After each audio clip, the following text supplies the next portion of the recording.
అందరికీ నమస్కారం అండి. సంధ్య స్టైరీ ఛానల్కి స్వాగతం సుస్వాగతం. నేను మీ సంధ్య. ఎలా ఉన్నారండి మీరందరూ? నేనైతే చాలా బాగున్నాను. మీరు కూడా బాగున్నారని ఇంకా బాగుండాలని అదేమని మనస్ఫూర్తిగా కోరుకుంటున్నాను. ఫ్రైడే రోజు అండ్ అలాగే సాటర్డే రోజు వ్లాగ్తో నేను మీ ముందుకైతే వచ్చేసానండి.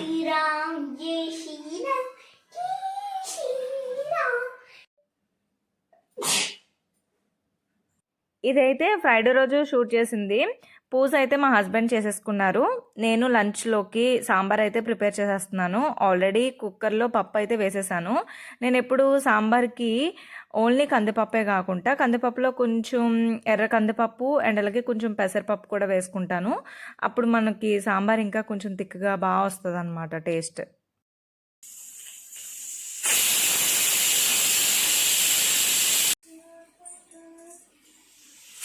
ఇంతకుముందు ఎలక్ట్రికల్ కుక్కర్ వాడేదాన్ని. అందులో రైస్, ఇందులో పప్పు పెట్టేదాన్ని. ఇప్పుడు అది కొంచెం పాడవడం వల్ల దీంట్లోనే 2 పెట్టాల్సి వస్తుంది. అందుకే ఫస్ట్ పప్పు పెట్టేసుకొని తర్వాత ఇలాగ రైస్ అయితే పెట్టానమాట.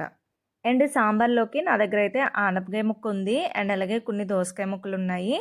సో ఇంకా టమాటో, ఉల్లిపాయ, పచ్చిమిర్చి అన్నీ కూడా కట్ చేసేసుకొని అవే వేసుకుంటున్నాను.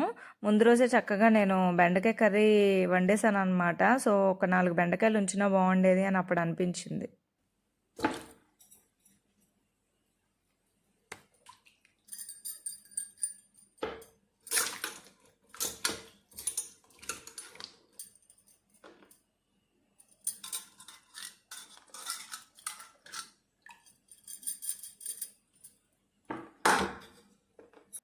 ఫ్రైడే ఆర్ సాటర్డే ఈ 2 రోజుల్లో ఏదో ఒక రోజు కంపల్సరీ ఇంట్లో పప్పు ఉండాల్సిందే. పప్పుచారు లేకపోతే సాంబారు లేకపోతే పప్పు కాంబినేషన్లో ఏదో ఒకటి, ఉలవచారు, బొబ్బరి పప్పుచారు, ఇంకెలా ఏవో ఒకటి పెట్టాల్సిందే. ఇంకా సాంబార్ కనుక మనం పెట్టుకుంటే ఒక 2 రోజులకి సరిపోతుంది అనమాట.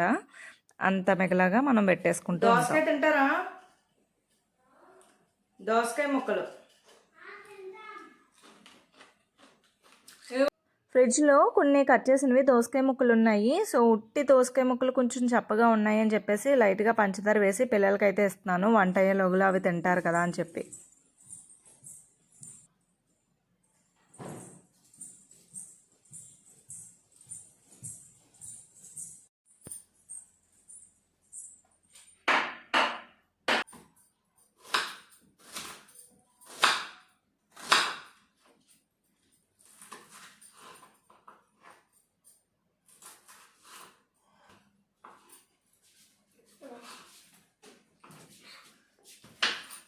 ఏంటి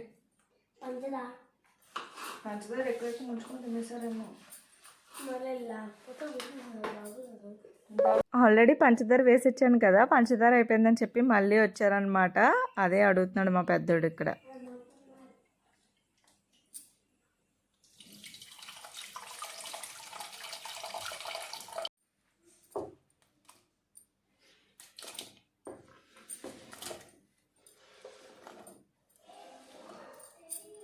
నేను ఇక్కడ పప్పు ఆల్రెడీ ముందే మెదిపేసుకొని పెట్టేసుకున్నాను కదండి. అందులోకి చింతపండు పులుపు సరిపడగా వేసేసుకున్నాను అనమాట.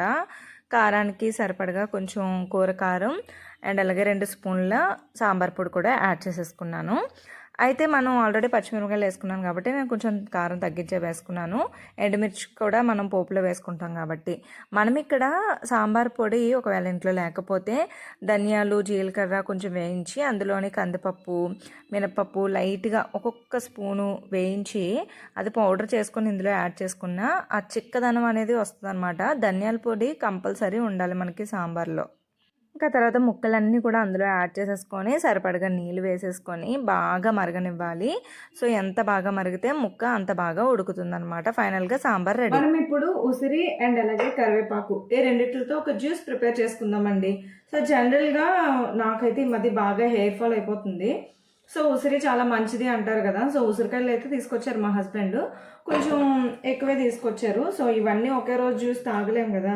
సో అందుకనే ఒకేసారి నేను జ్యూస్ లాగా ప్రిపేర్ చేసేసుకొని ఐస్ క్యూబ్స్లో పెట్టేసుకుంటాను. అది మనం ఎప్పుడు కావాలంటే అప్పుడు వేడి నీళ్ళు వేసుకొని తాగేసేలాగా అనమాట. సో ఫస్ట్ అయితే ఇవన్నీ కూడా చిన్న ముక్కలు కట్ చేసేద్దాము. అండ్ ఇది కూడా నీట్గా వాష్ చేసేసుకొని 2 కలిపి మిక్సీ పట్టించేసుకోవచ్చు. ఉడతా ఉడతా ఊచ్ ఎక్కడికెళ్ళావు ఉసిరికాయలో వచ్చు అన్న దగ్గర నుంచి మనం ఉసిరి గురించి చదువుకుంటున్నాము. ఉసిరి యొక్క లాభాలు వింటున్నాము. అండ్ అలాగే విటమిన్ సి చాలా ఎక్కువగా పుష్కలంగా లభించేటటువంటి ఈ ఉసిరిని తింటే మనకి హెయిర్ ఫాల్ కంట్రోల్లో ఉండడమే కాకుండా మన బాడీకి సరిపడగా విటమిన్ సి కూడా అందేస్తుంది. జనరల్గా విటమిన్ సి కోసం మనం లెమన్ కానివ్వండి, లేకపోతే మనకి క్యాప్సికమ్ ఆర్ టమాటోస్ వీటన్నిటిలోనే విటమిన్ సి లభిస్తుంది. బట్ ఉసిరిలో ఇంకా మంచిగా మనకి పుష్కలంగా లభిస్తుంది అనమాట. రోజు మన బాడీ యొక్క వెయిట్ కంట్రోల్లో ఉండాలి, మెటబాలిజం బాగుండాలి అంటే జీర్ణ వ్యవస్థ అంతా కూడా కరెక్ట్గా ఉండాలి అన్న విటమిన్ సి కంపల్సరీ తీసుకోవాలన్నమాట. ఇంకా ఈ మధ్య ఇక్కడ నాకైతే బాగా హెయిర్ ఫాల్ అయితే వస్తుంది. సో అందుకనే కొంచెం హెయిర్ కేర్ చేసుకోవాలి అని చెప్పేసి నేనైతే ఇలాగా తీసుకురమ్మన్నాను అనమాట. కరివేపాకు కూడా ఫ్రెష్గా ఉంది. సో ఆ రెండిటిని మెత్తగా జ్యూస్ లాగా పట్టేసుకున్నాను. అండ్ దీన్ని చక్కగా నేను ఇలాగా ఐస్ ట్రేలో అయితే వేసేసుకున్నాను అనమాట. సో నేను దీన్ని డీప్ ఫ్రిడ్జ్లో అయితే పెట్టేసుకుంటాను. సో నెక్స్ట్ డేకి మనకి ఐస్ ఫామ్ అయిపోతుంది కదండి, దాన్ని చక్కగా ఆ ఐస్ క్యూబ్స్ అన్నీ కూడా మనం జిప్లాక్ బ్యాగ్స్ ఏమైనా ఉంటే వాటిలో కానివ్వండి, టైట్గా ఉండేటటువంటి ఏదైనా ప్లాస్టిక్ కంటైనర్స్లో వేసేసుకొని డీప్ ఫ్రిడ్జ్లో పెట్టేసుకుంటే సరిపోతుంది. ఫైనల్లీ మనకి ఇక్కడ జ్యూస్ అయితే రెడీ అయిపోయిందనమాట. సో మొత్తం అంతా వేసాక అడుగును కొంచెం మిగిలిపోతుంది కదండి, ఆ పేస్ట్లో నేను అప్పుడే కొంచెం వాటర్ వేసుకొని తాగుతున్నాను. గోరువెచ్చని వాటర్లో మనం తాగేసుకోవచ్చు చక్కగా. మార్నింగే ఎంప్టీ స్టమక్తో తీసుకున్న మంచి రిజల్ట్స్ ఉంటాయంట దీంతో. అంటే నేను కూడా ఎప్పుడు దీన్ని ఇలాగా వాడలేదు. అంటే ఆల్రెడీ కరివేపాకు వాటర్ విడిగా తాగాను, కానీ ఇలా ఉసిరి కరివేపాకు అయితే ఇదే ఫస్ట్ టైం తాగడం. కట్ చేస్తే సాటర్డే రోజు మార్నింగ్ వ్లాగ్ అనమాట ఇది. సాటర్డే రోజు మార్నింగ్ నా హెయిర్ కేర్ అయితే చేసుకుంటున్నాను ఇక్కడ. సో ఎవ్రీ సాటర్డే నేను హెయిర్కి ఏదో ఒకటి అప్లై చేయడానికి చాలా ఇంపార్టెన్స్ ఇస్తాను. హెయిర్ కేరు అండ్ అలాగే నా స్కిన్ కేరు అనేది కంపల్సరీ చూసుకుంటానమాట. ఇంట్లో ఉండే హోమ్ రెమెడీస్ ఏవో ఒకటి రాస్తానండి. నేనైతే ఇక్కడ ఆనియన్ జ్యూస్ రాస్తున్నాను. సో నాకు ఆనియన్ జ్యూస్ స్మెల్ అంటే చాలా ఇష్టం, మా హస్బెండ్కి అస్సలు నచ్చదు. ఇందులో కూడా మనకి మంచిగా బ్యాక్టీరియా ఉంటుందండి, సల్ఫర్ అవన్నీ కూడా ఉండి చుండ్రు సమస్యలు ఏమైనా ఉన్నా కూడా తగ్గిస్తాయి. సో ఇక్కడ నేను ఉల్లి రసం కొంచెం తీసేసుకున్నాను. అండ్ అందులోనే విటమిన్ సి క్యాప్సూల్ ఒకటి యాడ్ చేసేసుకున్నాను. అండ్ 2 స్పూన్స్ వరకు కోకోనట్ ఆయిల్ అయితే వేసుకున్నాను. ఆముదం కానివ్వండి, నువ్వుల నూనె కానివ్వండి, ఆల్మండ్ ఆయిల్ కానివ్వండి, ఇలా ఏదైనా ఆయిల్ మనం వేసుకోవచ్చు. నేనైతే ఇంట్లో రెగ్యులర్గా కోకోనట్ ఆయిల్ యూస్ చేస్తాను కాబట్టి అదే వేసుకొని బాగా మొత్తం అంతా కలిపేస్తాను అనమాట. సో దాన్ని మన ఏదైతే స్కాల్ఫ్ ఉంటుందో దాన్ని మొత్తానికి కొంచెం కొంచెంగా వేసుకుంటూ మంచిగా మద్దన అయితే చేసేసుకోవాలన్నమాట. మన చేతి వేళ్ళతో ఇలా మద్దన చేసుకుంటే బ్లడ్ సర్క్యులేషన్ మంచిగా జరుగుతుంది అండ్ కుదుళ్ళు అనేవి స్ట్రాంగ్ అవుతాయి. సో మా ఇంట్లో వాళ్ళకి కూడా నేను ఇది అప్లై చేసేసాను. ఇది ఆరేలోగా మిగతా పనులు చేసేసుకోవచ్చు.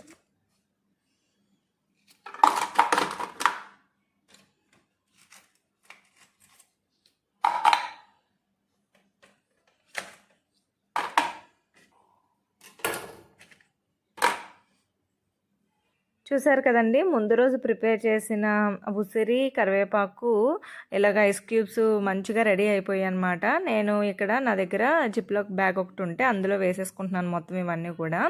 సో ఇవన్నీ వేసేసుకొని మళ్ళీ మనం డీప్ ఫ్రిడ్జ్లో స్టోర్ చేసేసుకోవచ్చు. రోజుకు ఒక క్యూబ్ తీసుకొని చక్కగా మనం అందులో వాటర్ యాడ్ చేసుకొని తాగేసేయచ్చు అనమాట. ఆల్రెడీ హెయిర్కి ఆయిల్ ఉసిరి రసం పెట్టాను కదండి, అది ఆరేలోగలో చక్కగా మనం ఇలాగా ఈ జ్యూస్ అయితే తాగేద్దాము. అండ్ నేను మార్నింగ్ యోగా కూడా చేసేసుకున్నాను ఆల్రెడీ, కానీ అది షూట్ చేయలేదు. సో 45 days రెగ్యులర్గా నేను కొన్ని పనులు అయితే అనుకున్నాను. సో తెల్లవారుజామున లెగడం, చక్కగా కొంచెం డైట్ చేయాలి అని అనుకోవడం, ఇవన్నీ కూడా సో ఒకటి ఫాలో అవుతున్నాను అనమాట స్టెప్స్. నా ఎక్సర్సైజ్ కానివ్వండి, డైట్ కానివ్వండి, ఏమీ మిస్ అవ్వనివ్వట్లేదు, అన్నీ ఫాలో అవుతున్నాను. కానీ అన్నీ షూట్ చేయాలంటే నాకు అవ్వదు కదా, అండ్ రెగ్యులర్గా చూసే వాళ్ళకి కూడా బోర్ కొడుతుంది కదా. సో కట్ చేస్తే డీటాక్స్ డ్రింక్ అయితే తాగేసాను కదండి, పిల్లలకు కూడా ఇచ్చాను, మా హస్బెండ్కి కూడా ఇచ్చాను ఉసిరి వాటరు. మా చిన్నోడు అంత ఇష్టంగా తాగలేదు, దాన్ని కొంచెం సిప్ చేసి వదిలేశాడు అనమాట. పెద్దోడు కూడా కొంచెం తక్కువే తాగాడు. ఇంకా మా హస్బెండ్ నేను మిగతాది తాగేసాము. సో నేనైతే ఇక్కడ ఇడ్లీ అయితే పెట్టేస్తున్నాను అనమాట. యాక్చువల్లీ నేనైతే ఎవ్రీ సాటర్డే ఫాస్టింగ్ అయితే ఉంటానండి. సో ఫాస్టింగ్ అయితే ఉంటున్నాను అనమాట. సో ఒక 3 plates ఇడ్లీ మాత్రమే పెడుతున్నాను. దోశ బ్యాటర్తో ఇక్కడ ఇడ్లీ అయితే పెట్టేసుకుంటున్నాను. అండ్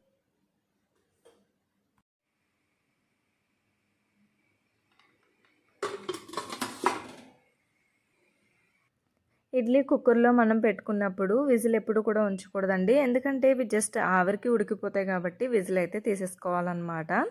నేను ఇక్కడ చట్నీ కోసం అని చెప్పి శనగపిండి చట్నీ, బొంబాయి చట్నీ అంటారు కదండి, అది ప్రిపేర్ చేసేసుకుంటున్నాను. కొంచెం త్వరగా ఫాస్ట్గా అయిపోతుంది కదా మనకి బొంబాయి చట్నీ, కానీ వేడి వేడి మీద తింటేనే ఈ చట్నీ యొక్క టేస్ట్ అనేది.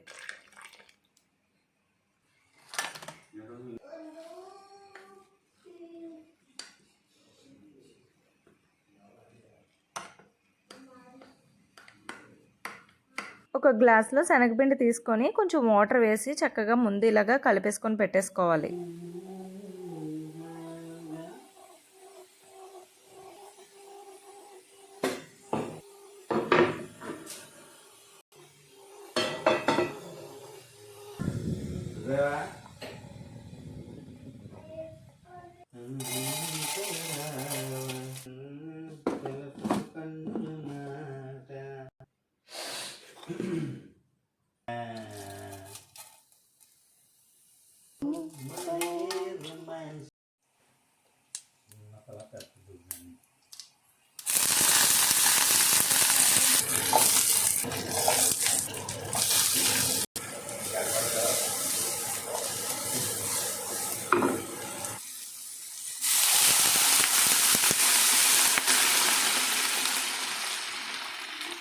నాకు ఈ చట్నీలోకి ఎండుమిర్చి అంటే చాలా ఇష్టం. పోపు మొత్తం వేగిపోయాక ఉల్లిపాయలు టమాటాలు వేసుకొని అవి పెద్దగా వేగకుండానే ఇలాగ వాటర్ వేసేసుకొని అందులో కొంచెం సాల్ట్, నెక్స్ట్ లైట్గా పసుపు కూడా యాడ్ చేసేసుకొని ఎసరు మరగనివ్వాలి. ఫైనల్గా ముందే కలిపి పెట్టుకున్న శనగపిండి ఇందులో యాడ్ చేసేసుకొని ఉండకట్టుకుంటా తిప్పేయడమే. చక్కగా ఈజీగా అయిపోతుంది. నాకు తెలిసినంత వరకు ఇంట్లో ఉండే మగవాళ్ళకి ఈ చట్నీ ఇష్టం ఉండదు, కానీ ఆడవాళ్ళకి చేయడం అంటే ఇష్టమే, ఎందుకంటే ఈజీగా అయిపోద్ది కాబట్టి. సో చూసారు కదండి, ఫైనల్గా మనకి ఇడ్లీ అయితే రెడీ అయిపోయింది, చట్నీ కూడా రెడీ అయిపోయింది. ఇడ్లీ స్మెల్ అనేది భలే ఉంటుంది కదా, నాకైతే చాలా ఇష్టం.